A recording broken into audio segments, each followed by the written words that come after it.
Medway are expressing their fears about living in the towns. A damning report from the Medway Youth Council found that when young people were asked if they felt safe during the day, the average score from respondents was 3.8 out of 5. But that figure drops to just 2.5 after dark. And this news comes just a year and a half after teenager Kyle Yule was killed in Gillingham.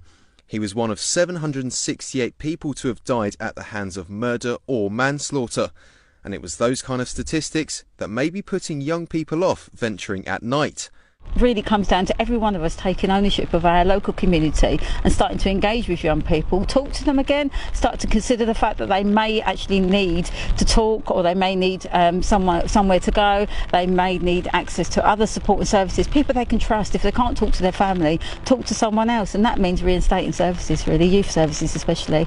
According to Council Chairman Thomas Baldock, the perception from young people was that the two towns are dangerous and expressed concerns about smelling drugs, the reports they've seen on social media and the dilapidation of buildings. So, a pretty damning perception of Medway's towns. But what can be done?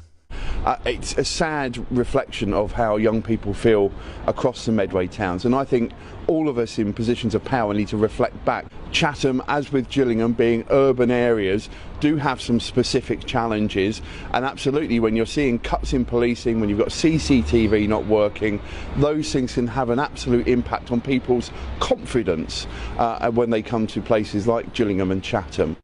Medway councillors Andrew McNess and Pat Cooper says there's an onus on all of them to recognise young people's concerns, and they say they're in discussions with local police. But what can be done to stop young people carrying knives in the county? Well, obviously you need to work on the environment. We need to work on what's actually going on for that young person that they would resort to considering carrying a knife. And before that, so basically we need to reinstate mentors into schools, we need to reinstate services so that young people feel safe enough to be able to disclose this information.